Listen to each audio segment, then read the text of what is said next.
A sexta leitura da Parashá de Tetzaveh, e é isso que você vai fazer no altar: 2 cordeiros de 1 ano, 2 para um dia, sempre, todo dia, esse sacrifício chamado Korban Tamid, todo dia. 1 cordeiro você vai fazer de manhã e o segundo cordeiro você vai fazer à tarde. E junto com esses cordeiros vai ter um isaron, 1/10 de solet misturado com azeite amassado, 1/4 de hin de azeite, e também era derramado sobre o altar vinho, quantidade de 1/4 de hin de vinho para cada cordeiro. E saron solet, 1/10 de eifá, que é uma medida, que é equivalente a 43 ovos e 1/5 de ovo. É uma medida também de volume. Beshemen katit, a Torá aqui fala que tem que ser com azeite amassado. Será que precisa ser igual ao da menorá, aquele azeite especial para usar aqui no sacrifício de Tamid? Não é uma obrigação, que está escrito aqui katit, e sim para falar que serve também, que é kasher também. Por quê? Quando a Torá fala katit lamaor, que é aquele azeite amassado mais fino, mais delicado, deve ser usado para a vela, pode entender para o maor e não para as menachot. A gente, obviamente, para a luz e não para o sacrifício. Mas você podia pensar que também não serve, que fica passuto, ficaria impróprio se fosse usado no sacrifício. Por isso que fala aqui catita, amassado, para liberar. Isso que está escrito amassado para a luminária é para falar que não precisa nas menachot, mas que pode também o moído, né, que é feito no moinho. Mas esse aqui que a Torá escreve amassado é para te ensinar que o melhor também vale para os sacrifícios. Não é obrigado a ser esse. 1/4 de hin, que é equivalente a 3 log. Só para a gente ter uma noção rápida, 1/4 de log é 86 ml. Então, 1 log seria 86 vezes 4 e 1 hin é 1/4 de hin é 3 log. E esse Nesser que era colocado nas jarras, como a Gemara de Sukkah fala, que tinha 2 jarras de prata na cabeça do Mizbeach, quer dizer, lá em cima, furado como se fosse com 2 narinas, né, com 2 orifícios, onde podia colocar o vinho e a água, e você colocava, a água era só em Sukkot, que era derramado, você colocava o vinho dentro dele, ele ia escorrendo pelas essas narinas, né, pelos orifícios, chegando ao teto do Mizbeach, do altar, e de lá ia para o Shitin, para um rio, ficava embaixo ali do altar, isso no Beit HaMikdash, em Jerusalém. Agora, no Mizbeach HaNechosh de cobre, que era aqui do tabernáculo, então ele caía para o chão.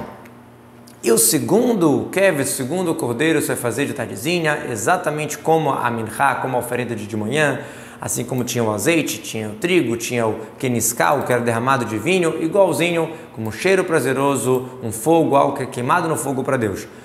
Cheiro prazeroso, por que repete aqui o cheiro prazeroso? Está falando sobre a minchá, sobre essa oferenda de trigo com azeite. Por quê? A minchá dos Nesachim, ela era totalmente queimada, diferente de outras massas que eram ofertadas que não eram totalmente queimadas. E como era a ordem, primeiro colocava os órgãos do sacrifício e depois essa trigo com azeite, essa minchá, essa oferenda. Como o versículo fala em outro lugar, olá o minchá, primeiro o holocausto, o animal, e depois a oferenda de trigo. Olá tamida do Techem, esse sacrifício que sobe e entregue para Deus sempre, para todas as gerações, na porta do Ohel Moed perante Hashem, que eu vou fixar lá para vocês, para falar com você, diz Hashem para Moshe, lá, tamid, que quer dizer frequente, não quer dizer o tempo inteiro, mas quer dizer de todo dia, né? Consecutivo, sem parar, sem interromper nenhum dia. Que eu vou fixar para vocês, ou seja, quando eu fixar para falar com vocês, qual é o local que eu vou fixar a data para falar com vocês? Vou fixar a data, momento, mas qual é o local? É lá.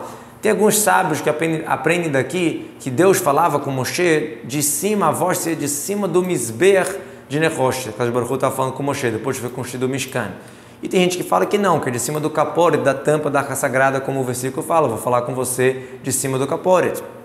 E isso que está escrito aqui, que eu vou fixar um local para falar com você, não está falando do altar, está falando do Ohel Moed, né, do tabernáculo que foi citado no versículo. E eu vou fixar lá para o povo de Israel, para a gente se encontrar, e o tabernáculo vai se santificar com o meu kavod. Ou seja, eu vou me unir com eles, vou reunir com eles com a fala, igual um rei que fixa um local para falar com seus súditos. Então Hashem fala, eu vou me apresentar ali para vocês. E o tabernáculo vai se santificar com o meu kavod, ou seja, que vai pairar a minha Shekhinah, diz Hashem, a presença divina. O Midrash fala, não leia birvodi, sim bimrubadai, com os meus honrados. Ou seja, aqui foi uma indireta sobre o falecimento dos 2 filhos de Arão no momento que foi montado o Mishkan. Como Moshe fala, depois que os 2 falecem, fala para Arão e fala, uau, é isso que Deus falou, que ele ia se santificar com os mais próximos dele, que quando eles faleceram, né, era um choque para todo mundo, isso enaltece, dá um temor a Deus muito grande. E onde foi que Deus falou isso? Como Moshe falou, é isso que agora eu entendi o que Deus disse. Foi aqui nesse versículo, Venikdash birvodi, eu vou estar santificado com os meus mais honrados. E eu vou santificar o Orlamoed, o Misbeach e Aharon e seus filhos, eu vou santificá-los para servirem para mim. Eu vou pairar dentro do povo de Israel, eu vou ser para eles Deus. Eles vão saber que eu sou o Deus deles, que eu tirei eles do Egito para pairar dentro deles. Eu sou Hashem deles. Para pairar dentro deles, com essa intenção que eu tirei eles, para poder pairar dentro deles, conclui Hashem para Moshe, eu sou o Deus deles.